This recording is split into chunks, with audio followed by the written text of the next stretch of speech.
નમસ્કાર મિત્રો, બિહારવરિયા ચેનલમાં તમારા બધાનું સ્વાગત છે કે જ્યાં તમને મળે છે સ્પર્ધાત્મક પરીક્ષાને લગતા અગત્યના વિડીયો, અગત્યની માહિતી અને તમામ સરકારી ભરતીના ન્યૂઝ. તો મિત્રો, આજે આપણે છે એક ગઈકાલે તમને સમાચાર મળી જ ગયા છે કે આજના ગઈકાલના દિવસે છે એ આ ચાલુ વિદ્યાસહાયક ભરતી ઉપર કેસ થયેલો છે. તો એના વિશે આપણે થોડીક ચર્ચા કરવાના છે કે કેસ શેના આધારે થયો છે, શું છે કેસની અંદર. જો કેસની અંદર એક્ઝેક્ટ માહિતી શું છે તો નથી ખબર પડી કે કેસ શેના આધારે થયો છે, એટલે કે કેસમાં જગ્યા વધારવા માટે કરવામાં આવેલો છે કે પછી ભરતી પ્રક્રિયા બંધ કરવા માટે થયેલો છે, એની એક્ઝેક્ટ માહિતી નથી મળેલી. પણ આ બે કારણથી કોઈ બી કારણથી કેસ થયેલો છે એટલી તો માહિતી પાકી છે. તો એ આધારે છે એ ચાલુ ભરતી પ્રક્રિયાની અંદર જે હાલમાં ચાલી રહી છે વિદ્યાસહાયક ભરતી, તો એમાં એનાથી શું તકલીફ પડે છે, જો કેસનો ચુકાદો છે કોઈના તરફેણમાં આવે છે તો શું થાય છે, એના વિરુદ્ધમાં આવશે તો શું થવાની શક્યતા રહેલી છે, તેના વિશે આપણે થોડી ચર્ચા કરવાના છે. છેલ્લે મારો અભિપ્રાય પણ તમને આપવાનો છે કે આ કેસથી શું થઈ શકવાની શક્યતા રહેલી છે. તો વિડીયોને તમે શરૂથી લઈને એન્ડ સુધી જોતા રહેજો, કેમ કે તમને આમાં તમામ માહિતી મળશે. અને મિત્રો, આ વિડીયો થોડોક લાંબો બનશે તો જરૂરથી છે એ વિડીયોને શરૂથી લઈને એન્ડ સુધી જોજો, કેમ કે આમાં તમામ તમને માહિતી હું આપવાની કોશિશ કરવાનો છું.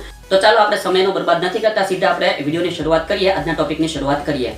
મિત્રો, શરૂઆતમાં વાત કરી કે જો કેસનો ચુકાદો છે એ તરફેણમાં આવે તો શું થઈ શકે છે એનાથી. તો એક વાત તમને સમજી લો કે જો કેસનો ચુકાદો તરફેણમાં, મતલબ કે જે વ્યક્તિએ કેસ કરેલો છે, જેટલા વ્યક્તિ જે કોઈ પણ કેસ કરેલો છે એના તરફેણમાં જો ચુકાદો આવે છે તો એ વ્યક્તિ જેના આધારે કેસ કરેલો છે એમાં કઈ બી ફેરફાર થઈ શકે છે. દાખલા તરીકે એને જો જગ્યા વધારવા માટે કેસ કરેલો હોય તો જગ્યા વધી શકે છે, એને જો ભરતી પ્રક્રિયા અટકાવવા માટે કેસ કરેલો હોય તો ભરતી પ્રક્રિયા અટકી શકે છે. જો તરફેણમાં ચુકાદો આવે તો આ એક પ્રક્રિયા થઈ શકે છે. બીજી વાત કરીએ તો બીજી વાત પ્રમાણે જોવા જઈએ તો કદાચ એ જગ્યામાં વધારો થઈ શકે. જો એને જગ્યા આધારે કેસ કરેલો હોય તો ચાલુ વિદ્યાસહાયકની ભરતીમાં જગ્યામાં કદાચ વધારો થઈ શકે ખરા. મિત્રો, આપણને બધાને જ ખબર છે કે જગ્યા ખૂબ જ ઓછી હતી જે ચાલુ ભરતીમાં હતી, એ જગ્યા ખૂબ જ ઓછી હતી, તો કદાચ જગ્યામાં પણ વધારો આવવાની શક્યતા રહેલી છે.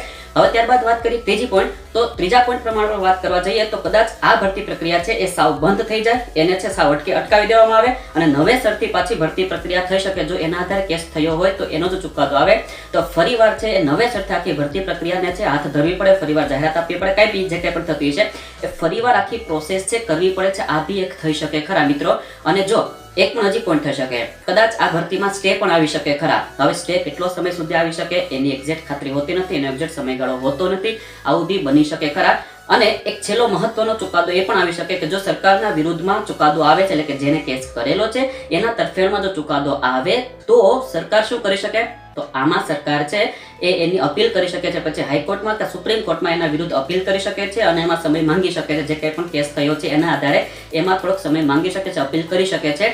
જેમ તમે જોવો છો ફિક્સ પગારદારોના કેસમાં થયું છે, જે કંઈ પણ ગુજરાત સરકારે, ગુજરાત હાઈકોર્ટે જે કંઈ પણ ચુકાદો આપ્યો હતો એના વિરુદ્ધમાં અપીલ છે એ ગુજરાત સરકારે છે સુપ્રીમ કોર્ટમાં કરેલી છે. એને કારણે આખો કેસ છે અટકી પડેલો છે, હજી સુધી એની સુનાવણી ચાલુ જ છે. તો આ બી એક થઈ શકે છે. અને મિત્રો, એક વાત તમને કહી દઉં, આપણી જે ન્યાયતંત્ર છે તો એની પ્રક્રિયા તમને ખબર જ છે કેટલી ધીમી છે, એકદમ છે સ્લો ચાલે છે. ફિક્સ પગારદારોનો કેસ છે કેટલા સમયથી ચાલે છે તમને બધાને અંદાજ છે જ તે.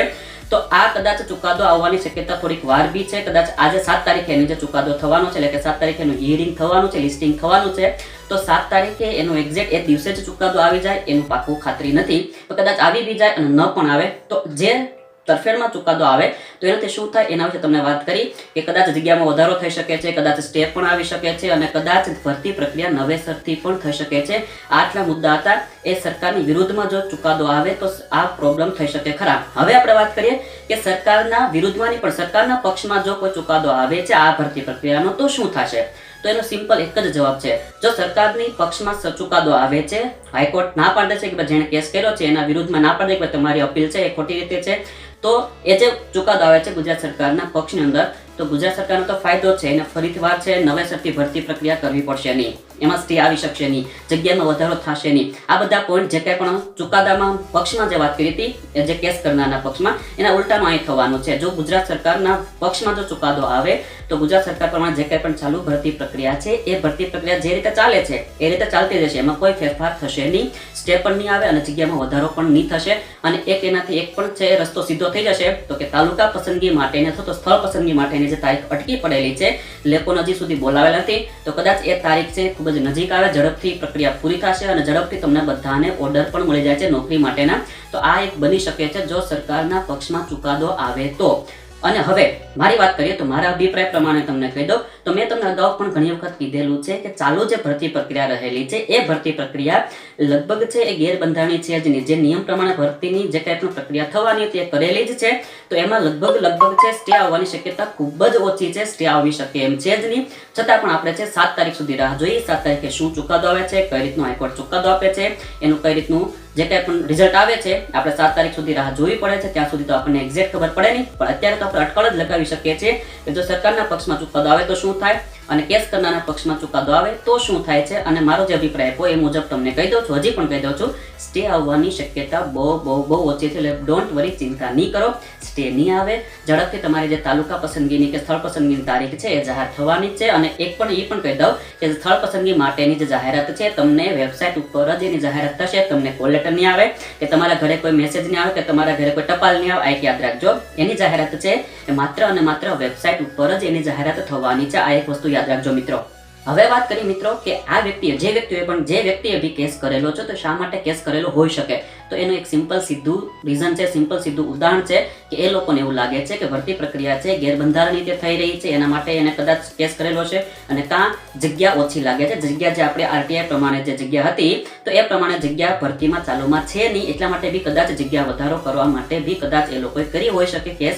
હવે જોઈએ શેના આધારે કેસ કરેલો છે તો એક્ઝેક્ટ ખબર નથી, પણ આ કારણથી કદાચ એ લોકોએ કેસ કરેલો હોવો જોઈએ. છતાં પણ આપણે તો 7 તારીખ સુધી જ રાહ જોવાની છે. 7 તારીખે તો ખબર પડશે, ત્યાં સુધી છે આપણને કંઈ ખબર પડશે જ નહીં. 7 તારીખે જ આપણને એક્ઝેક્ટ ખબર પડશે કે શું થવાનું છે, શું નથી થવાનું. ત્યારે જ તમને બધી માહિતી પાછી આપીશ કે 7 તારીખે પાછું શું થવાનું છે, શું થયું છે. જે કંઈ પણ રિઝલ્ટ આવશે એનો વિડીયો તમને જરૂરથી 7 તારીખે બનાવીને આપી દઈશ. બસ મિત્રો, આ જ માહિતી તમને બધાને આપવાની હતી આજના વિડીયો થકી. આશા રાખું છું કે તમને તમામ માહિતી મળી ગઈ હશે. છતાં પણ તમારો કોઈ ડાઉટ રહ્યો હોય, તમારો કોઈ સવાલ હોય તો તમે મને નીચે કોમેન્ટ કરીને જરૂર જણાવી શકો છો. અને વિડીયો સારો લાગ્યો હોય તો વિડીયોને લાઈક કરી દેજો. બીજા મિત્રો સુધી આ માહિતી સમયસર પહોંચી રહે એના માટે વિડીયોને શેર જરૂર કરી દેજો. અને આવા જ કન્ટેન્ટ માટે, આવી જ માહિતી માટે મારી ચેનલને સબસ્ક્રાઇબ કરવાનું ભૂલતા નહીં. અને બાજુમાં જે બેલ આઇકન આવે છે એને જરૂરથી મિત્રો પ્રેસ કરી દેજો, જેનાથી હું જે કાંઈ પણ નવો વિડીયો, નવી માહિતી આપું તો તેમની માહિતી તમને સમયસર મળતી રહે. એટલા માટે બેલ આઇકન દબાવવું જરૂરી છે. બસ મિત્રો, ત્યાં સુધી આવજો. ધન્યવાદ. सारे जहां से अच्छा हिंदुस्तान हमारा सारे